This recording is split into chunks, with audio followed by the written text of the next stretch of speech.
All right, everyone, buckle up because we're about to dive deep into a story that blends politics, pop culture, and the ever-present tug of war over creative expression. This time, it's a showdown between one of the biggest names in music, Beyoncé, and former President Donald Trump. The clash centers around the unauthorized use of Beyoncé's song Freedom in a Trump campaign video. And the resulting fallout gives us a fascinating look at how music, politics, and personal messaging collide. But before we get into the details, hit the subscribe button, like this video, and leave your thoughts in the comments. Thank you for your support.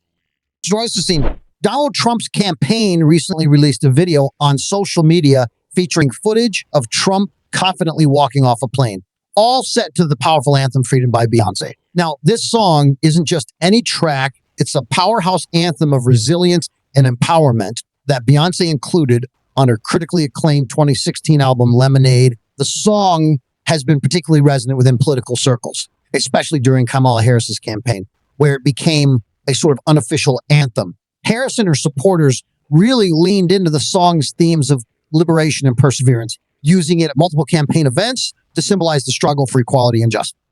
But here's where things get interesting. The moment Beyoncé's team caught wind of Trump's use of the song, they moved swiftly to block it. We're talking about her record label and publisher stepping in to say no way. They viewed this as a clear overstep, especially given the song's strong association with values that don't exactly align with Trump's political platform. The result, Trump's video was pulled from social media almost as quickly as it went up. Now, you might be wondering, what does Beyoncé have to say about all this? Surprisingly, she kept quiet on the matter, at least publicly. But the timing is intriguing because rumors have been swirling that Beyoncé might be making an appearance at the upcoming Democratic National Conventions. Imagine the impact if she does perform, especially given how central freedom has become to the Democratic message. However, despite the buzz, neither Beyoncé's representatives nor the Harris campaign have confirmed or denied these rumors. Even when pressed on the issue, DNC chair Jamie Harrison played it cool, joking. Every day, she's in here singing freedom. At least we hear it across the intercom. So while the speculation continues, the truth remains under wraps for now. What's undeniable is how deeply the Harris Walls campaign has embraced freedom as a symbol of their movement. They've gone so far as to unveil a new a cappella version of the song in a campaign ad that aired during the DNC. This ad didn't just feature the song. It also included a stirring speech by Oscar-nominated actor Jeffrey Wright, further emphasizing the song's powerful message. And if you've been following Harris's campaign, you've probably noticed her supporters donning cowboy hats and cowboy tom a lot. Sashes, nod to Beyoncé's 2024 album Cowboy Carter, which itself has become a cultural touchstone. But let's take a closer look at the lyrics of Freedom and why they resonate so strongly with Harris's campaign. The lines, "I'm a walk, I'm a march" on the regular, or "staying white flags blue" are particularly striking. These lyrics, which reference Beyoncé's daughter Blue Ivy, can easily be interpreted as a metaphor for the Democratic Party's vision of change, turning symbols of surrender into emblems of resilience and hope. It's easy to see why these lyrics would resonate more with a campaign focused on social justice and equality rather than one that has often been criticized for divisiveness. On the other side of the political spectrum, we have Tim Walz, who made his own statement by choosing to walk off the stage at the DNC to the tune of Neil Young's "Rockin' in the Free World." Now, this isn't just any song.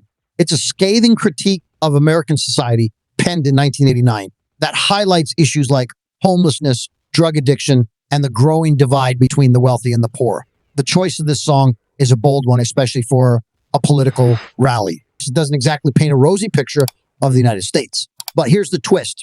Walz's campaign confirmed that Neil Young himself personally approved the use of the song. It turns out that "Rockin' in the Free World" is one of Walz's favorites, which adds another layer of personal significance to its use. However, if you're experiencing a bit of DJ view, it's because Trump also used "Rockin' in the Free World" at his rallies from 2015 to 2020. But there's a major difference. Neil Young was not on board with Trump using his music. In fact, he was so opposed that he wrote an open letter to Trump in 2020, making it crystal clear that he did not support Trump or his campaign. Young didn't just stop at a letter, though. He actually filed a lawsuit against Trump, arguing that Trump's use of his music was not only unauthorized, but also went against everything the song stood for. Young's lawsuit was a strong statement with documents stating that he cannot allow his music to be used as a theme song for a divisive, un-American campaign of ignorance and hate. Although Young eventually chose to voluntarily dismiss the case, the message was loud and clear. His music was not to be co-opted for a cause he didn't believe in. And let's not forget, Neil Young isn't the only artist to push back against Trump's use of their music. Over the years, several musicians have taken a stand against Trump's unauthorized use of their work. From Adele to the Rolling Stones, artists have consistently told Trump to stop using their songs at his rallies and events. Just recently, the family of the late Isaac Hayes joined this growing list by filing a lawsuit against Trump. The lawsuit alleges that Trump willfully and brazenly engaged in copyright infringement by using the Hayes pen Sam and David to, hold on, I'm coming without permission. This case, like others before it, highlights the ongoing tension between creative artists and political figures who seek to use their work without approval. So what does all of this tell us? At the heart of this story is a broader conversation about the intersection of art, politics, and personal expression.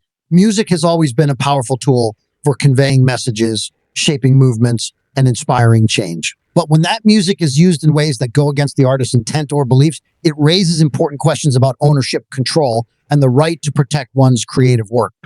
As we've seen with Beyoncé, Neil Young, and so many others, artists are increasingly asserting their rights and making it clear that their music is more than just a soundtrack for political events. It's an expression of their values, beliefs, and vision for the world. And as we move forward, it's likely that we'll see more artists taking a stand to ensure that their work is used in ways that align with their principles. So, what do you all think? Should artists have the final say over how their music is used in political campaigns, or is there a case to be made for broader use given the public nature of these events? I'd love to hear your thoughts, so drop a comment below, and don't forget to hit that like button and subscribe for more deep dives into the world of politics, culture, and everything in between.